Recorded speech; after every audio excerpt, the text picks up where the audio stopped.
Ya comienza Posnormalidad con Miguel Wiñaski. Filosofía en radio. Sesión iniciada.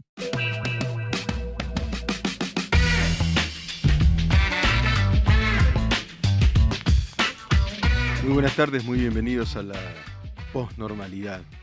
En este país posnormal, que no es anormal porque anormal son todos en algún sentido, todos los países padecen de algún tipo de patología o de diversas patologías, pero esta es nuestra posnormalidad porque pasó el tiempo de la normalidad, es decir, de la reiteración de lo mismo, y nos estamos abriendo a nuevos desafíos. Esto es filosofía en radio, filosofía en streaming, filosofía en YouTube, y yo querría hablar un poco de eso en el día de hoy, porque es un espacio que nos permite pensar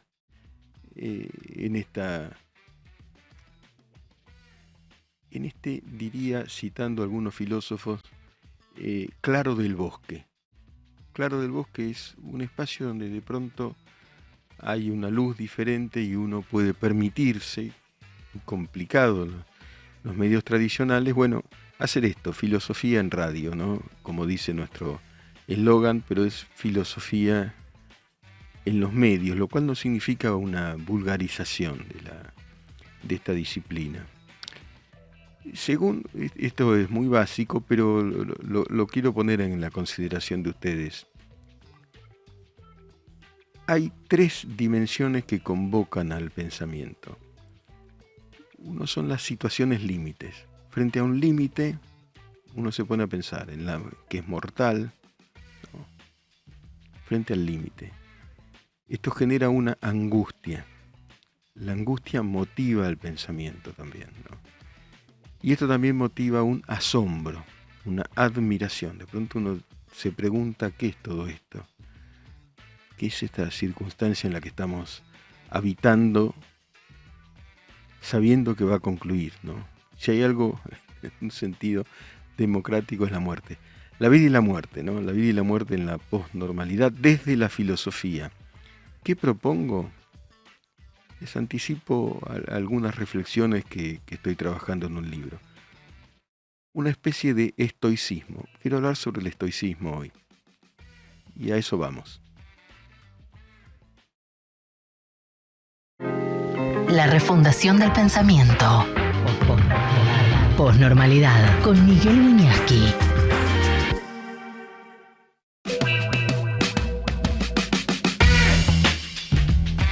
Ustedes se podrán preguntar, bueno, a ver, ¿de qué estamos hablando? Bueno, de eso. De qué es aquello que nos motiva a pensar o del estoicismo. ¿Qué es el estoicismo? Yo les quiero contar para intercambiar con ustedes. Es una filosofía que funda en la Grecia clásica un pensador que se llama Zenón de Sitio.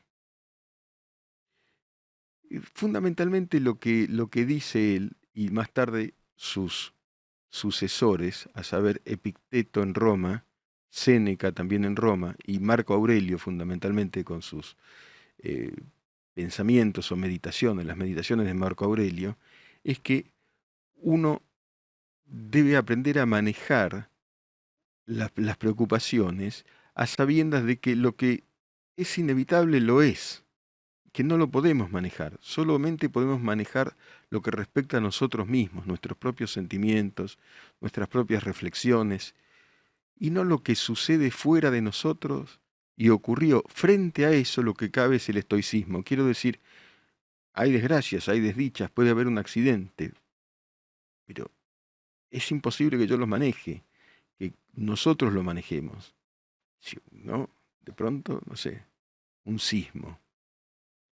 Bueno, contrario sensu de lo que uno diría desde un cierto sentido común, no cabe preocuparse o dolerse o flagelarse, mejor dicho, sobre esas cuestiones cuando yo no tenía ninguna injerencia en las mismas. En cambio, sí tengo injerencia en el modo en que yo observo y actúo frente a eso. Hay un sismo, bueno, tengo diversas opciones. Me lanzo a ayudar, por ejemplo. si sobreviví. O me escondo, o huyo. Tengo una anécdota precisamente de un terremoto ocurrido en Santiago de Chile. Ustedes saben que Chile es muy castigado por este tipo de situaciones. Y hay dos conductas antagónicas que me dieron mucho que pensar. Estaba en Santiago, en un hotel, dando una conferencia sobre educación, un amigo, pedagogo muy importante, que lamentablemente falleció.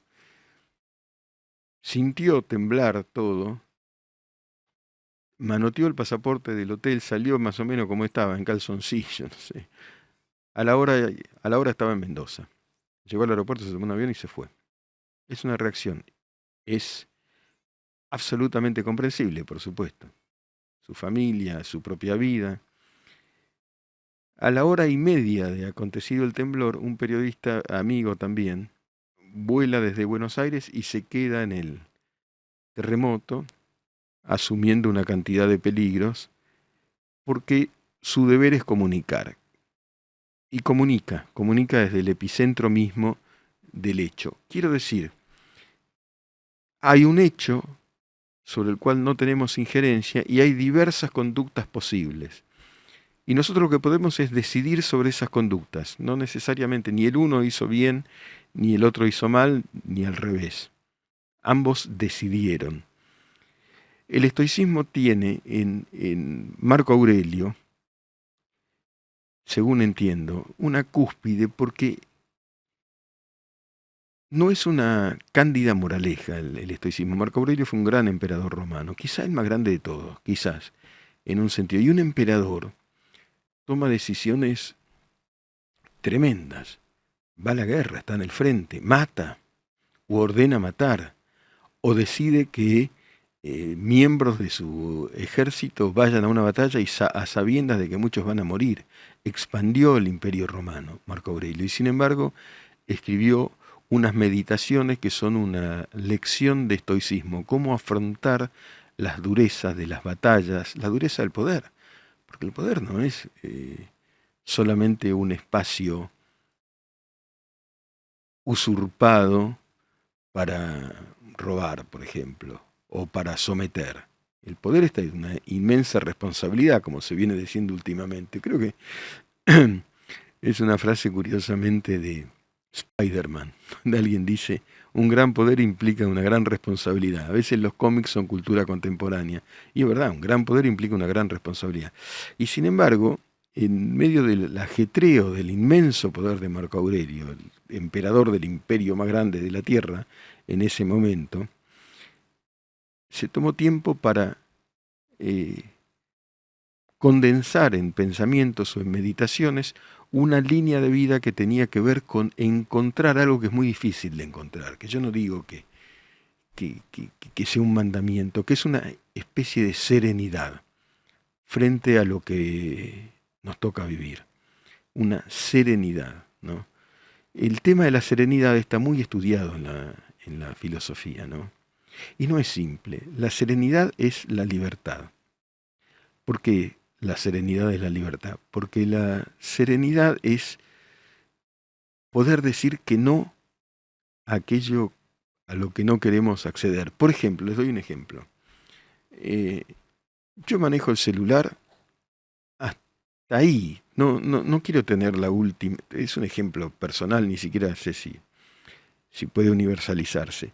No quiero ser esclavo de todas las modas y cuando me cambió la app o la configuración aprenderlo y ser un techie, un tecno periodista full porque es una ola que pasará.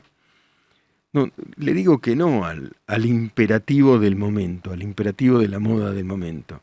Yo no sé si lo logro, pero quiero decir, no sentirse uno desterrado de la sociedad porque no sigue las olas dominantes, ¿no? Los movimientos, las mareas que nos obligan o a vestirnos de cierto modo, o a pensar de cierto modo, o a estar actualizado en aquello en lo que no tengo ganas de actualizarme. El otro día me decía alguien de mi edad que no sabía quién era María Becerra. Y yo decía, bueno, hay que saberlo, si sos periodista, no un periodista, o no. Por ejemplo, yo no sé bien quién fue Homero, la humanidad no sabe bien quién fue Homero. El autor de la Ilíada y la Odisea no se sabe bien quién fue, no se sabe siquiera si existió. Por el momento voy a interesarme más en Homero que en María Becerra, a indagar eso. ¿Por qué? Porque decido eso. El estoicismo es poder decir que no, mira, esto que está de moda, esto no es ni a favor ni en contra de María Becerra, que creo que es muy buena y que convoca multitudes. Te estoy dando un ejemplo azaroso. El estoicismo es decir, yo me voy a ocupar de aquello de lo que me quiero ocupar y no de la obligación de los tiempos, del aire del tiempo, ¿no? Que a veces es un aire contaminado, ¿no? Eh, eh, el tiempo puede ser a veces una cosmogonía. ¿Qué es una cosmogonía? Una configuración del mundo, un cosmos, algo que te dice, esto es el cosmos en el que tenés que moverte. Y yo me quiero mover en otros cosmos, quiero aprender quién es Homero, no cito este ejemplo de María Becerra, puedo estar afuera, la verdad puedo estar afuera. E ingreso al campo de juego mental, intelectual, personal, existencial, en el que yo quiera. Es decir, la serenidad es resguardar la libertad, sobre todo la libertad interior. Resguardar la libertad interior. Es posible además la serenidad porque es muy factible en estos tiempos la locura. La locura es una posibilidad. ¿Por qué no nos volvemos locos? Frente a tanto desbarajuste, frente a tantas amenazas, frente a tantas acechanzas, ¿por qué no nos volvemos locos? Bueno, de pronto la vida contemporánea es una resistencia frente a la locura. Frente a la locura. No me quiero volver loco. No quiero perder la razón. No quiero estar conectado todo el tiempo. No quiero. Es decir, el no es una palabra fundamental. El no, decir que no quiero esto, es la clave de la libertad. Esto no. Esto no lo miro, esto no lo leo, esto no lo hago, esto no es para mí. Y eso es el estoicismo, es saber decir que no, pero también es saber decir que sí. Pero esto sí lo hago, porque la vida no es una mera negatividad, que en buena medida lo es, sino que también es una positividad en el sentido, esto no, pero esto sí, voy a hacer esto, me voy a ocupar de esto, pues si no, la vida es un puro vacío, no es una pura negatividad. Y el puro vacío es una depresión, una supresión del deseo. Y no se trata de suprimir el deseo, se trata de potenciar el deseo según el designio de cada uno. A veces ese deseo se potencia tras una situación límite, tras una muerte, que como decía anteriormente, de pronto produce angustia, pero también admiración o asombro, es decir, preguntas. ¿Qué es el deseo? Es un gran tema. Y una primera conclusión es que el deseo no es algo impuesto por los demás. Si está impuesto por los demás no es un deseo, es un imperativo. Y el deseo escapa, rehúye, atraviesa los imperativos. El deseo es una fuerza, que es la fuerza de la vida, ¿no? Una fuerza que nos motoriza, una especie de motor interno, aunque la metáfora no me gusta mucho porque me suena muy material. Una potencia, ¿no? Eso es el deseo, que nos hace buscar. ¿Qué es lo que buscamos? Leía en estos días la Odisea de Homero, precisamente. Y Ulises, que vuelve después de la guerra de Troya, que quiere volver a Ítaca, a su reino, donde lo espera Penélope y su hijo Telémaco y su perro Argos. Pero, quiere volver, y uno se pregunta ¿por qué quiere volver? Porque en la travesía de Ulises, que después de luchar 10 años en la guerra de Troya, lo único que quiere es volver a Ítaca, vive, padece, sufre y vence en 1.000.000 de aventuras. Y conoce y enamora a diversas mujeres, todas muy atractivas, ninfas, semidiosas algunas. Y sin embargo quiere volver a Penélope, a aquella que lo espera, y a los suyos. Porque el deseo es una brújula. ¿Qué es lo que quiere? Volver, ¿no? Por eso escribió Séneca, que es una cumbre del estoicismo. No tiene buena navegación, aunque tenga buenos vientos, aquel que no sabe a dónde va. Saber a dónde ir. Eso es el estoicismo y es utópico porque estamos en general desconcertados, pero por lo menos la intención de querer saber a dónde uno va. ¿Qué es lo que uno busca, no? ¿Qué busca? ¿Qué caminos tomar? ¿Cómo rodear los inconvenientes? Inconvenientes va a haber siempre. La vida es un desafío permanente frente a los diversos obstáculos que la odisea de vivir nos tiene a todos preparados, porque Ulises, es decir, Odiseo, el que vive tantas aventuras para volver a Penélope, a Telémaco su hijo, y a Argo su perro, y a su reino, Ulises somos cada uno de nosotros, y cada día es para nosotros una odisea. Vamos a un corte. Posnormalidad. Un ascenso al abismo.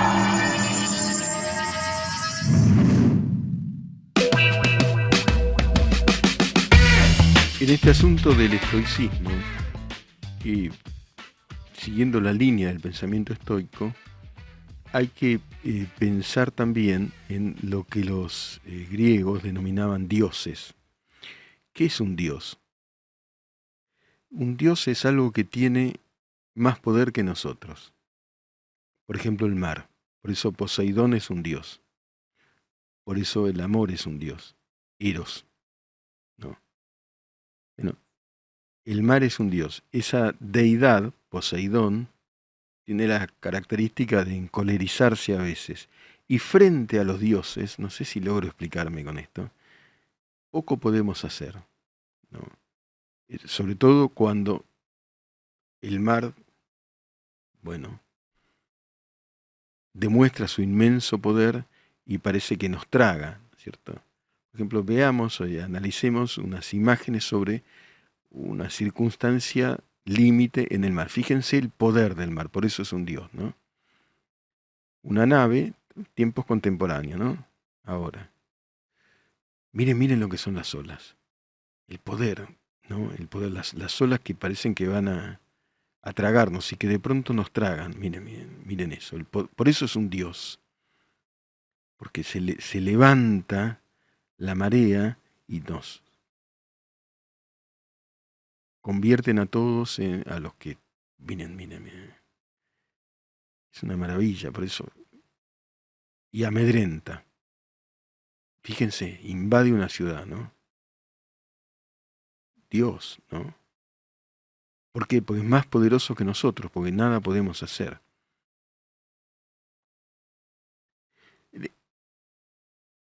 En los tembladerales, ¿no? La naturaleza no tiene piedad de nosotros.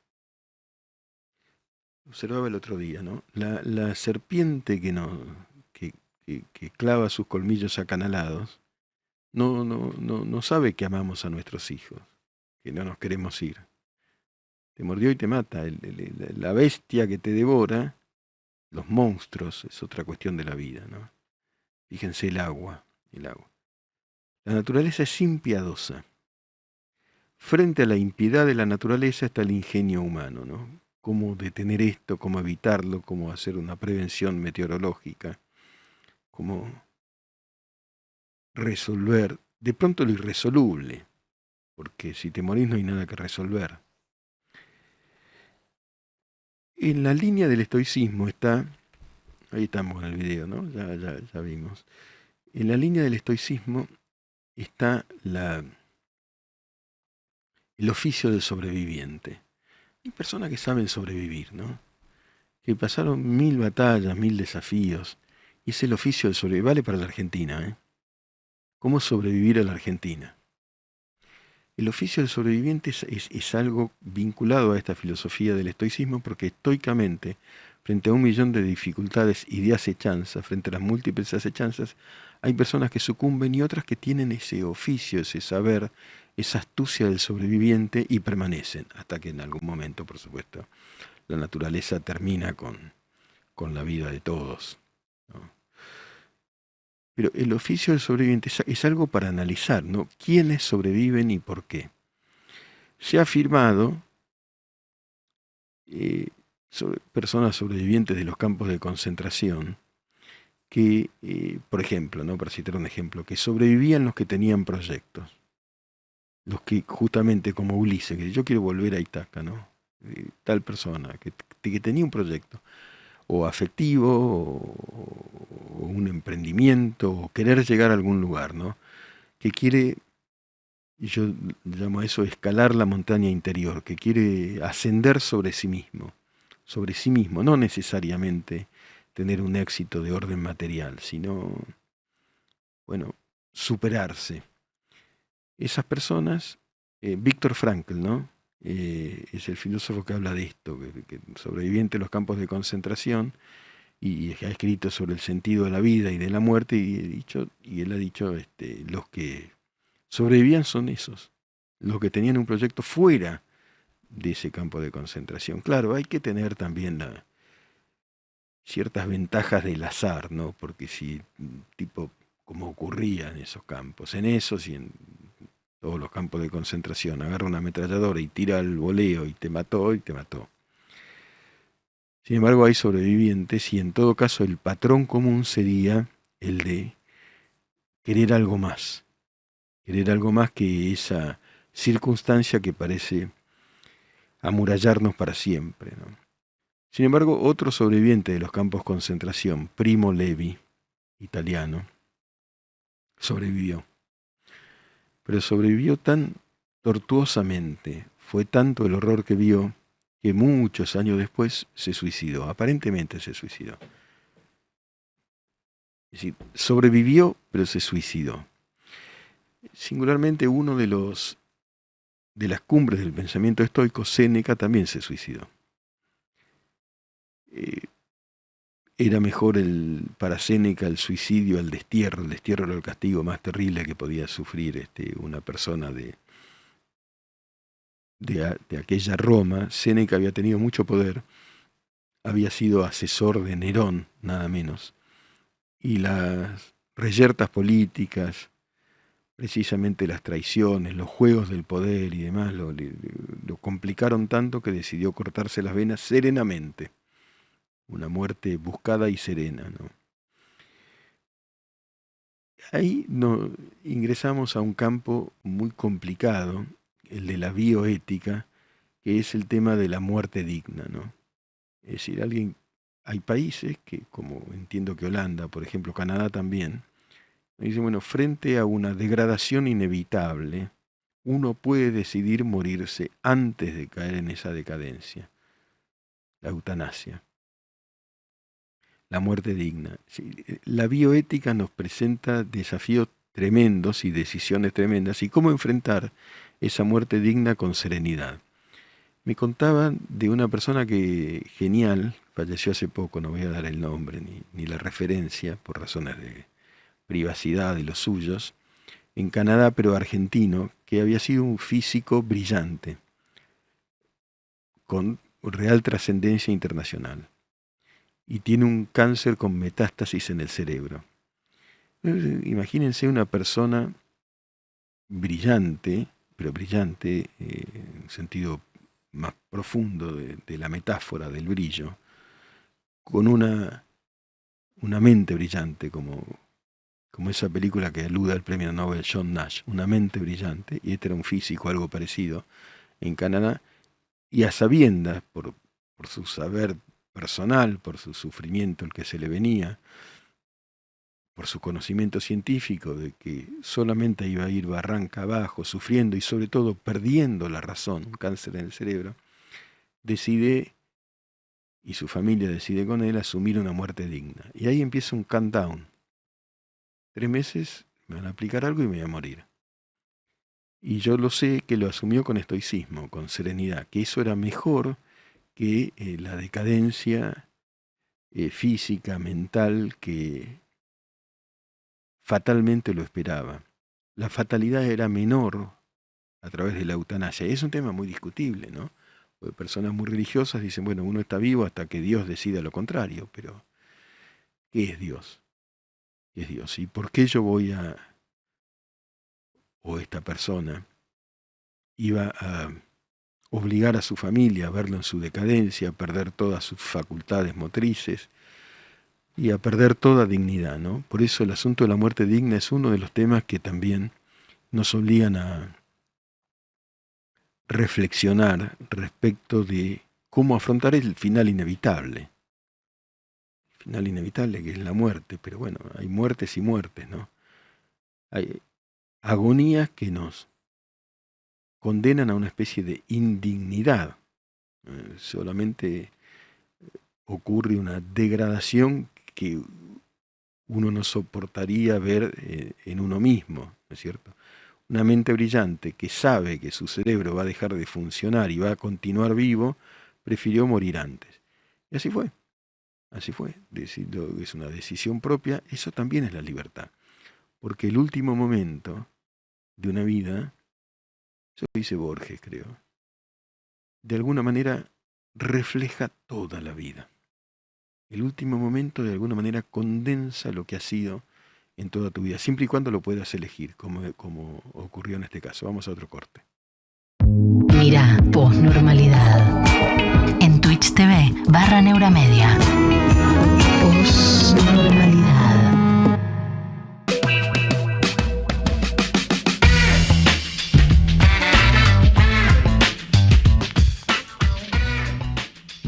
Uno de mis héroes literarios es El varón rampante, así se llama un libro del magnífico escritor italiano Italo Calvino.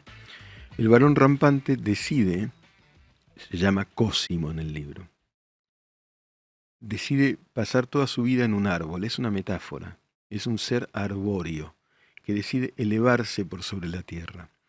El árbol es una maravilla de la naturaleza, ¿no? Se yergue desde el fondo de la tierra, de sus raíces, hunde sus raíces en la tierra, pero apunta al cielo, ¿no? Y a mí siempre me interesó la figura de Cosimo, el protagonista del varón rampante, que se los recomiendo, es una obra maestra bellísima, porque eso es el estoicismo, es decir, es tratar de elevarnos sin perder de vista la tierra, pero mirando todo desde cierta distancia. Eso también es la filosofía, poner un poco de distancia, que no sea todo inmediato, que no me impacte, no ser plano, solamente terrestre, terrestre y celeste. Elevarnos como se eleva un árbol buscando el cielo, pero mirando la tierra, porque el árbol hunde sus raíces en la tierra buscando el cielo, ¿no? Y vivir de alguna manera con esa mirada que nos da la perspectiva, la posibilidad de poner una mediación, una cierta distancia, que es lo propiamente humano. Los animales, hasta donde sabemos, ven todo inmediatamente.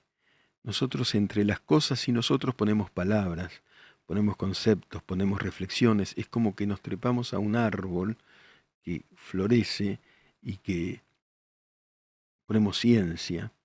Le ponemos lo humano mismo a la naturaleza que, como digo, no se caracteriza por tener piedad respecto de nosotros. La naturaleza a veces tiene colmillos acanalados, ¿no?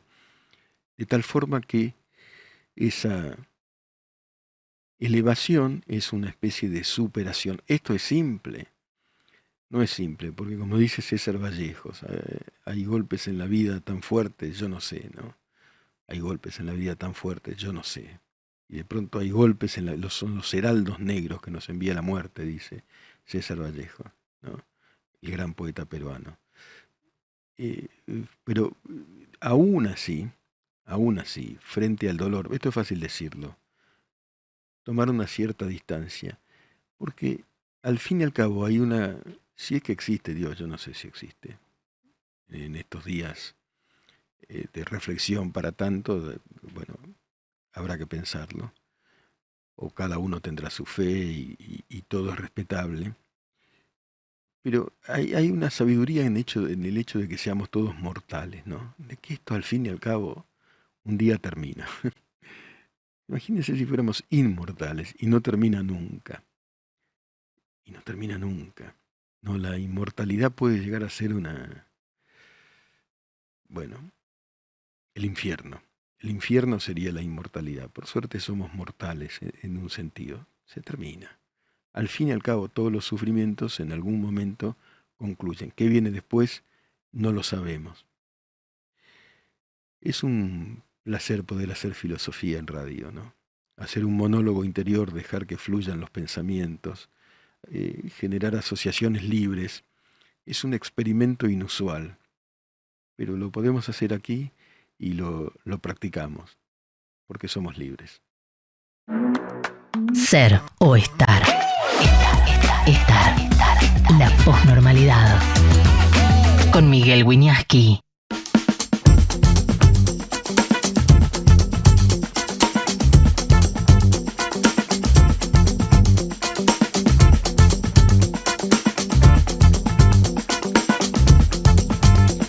En la posnormalidad la poesía se lee de pie, en este caso del inmenso poeta alemán Rainer Maria Rilke. Gato negro. Un fantasma, aunque invisible, todavía es como un lugar donde su vista puede tocar, haciendo eco, pero aquí, dentro de esta piel negra y espesa, tu mirada más fuerte será absorbida y desaparecerá por completo. Al igual que un loco, cuando nada más puede aliviarlo, se lanza a su oscura noche, aullando, golpea la pared acolchada y siente que la rabia es absorbida y pacificada. Parece esconder todas las miradas que alguna vez han caído en ella para que, como una audiencia, pueda mirarlas, amenazadoras y hoscas, y acurrucarse para acostarse con ellas, pero de repente, como si hubiera despertado, vuelve el rostro hacia el tuyo, y con un susto te ves, pequeña, dentro del ámbar dorado de sus globos oculares, suspendidos como una mosca prehistórica.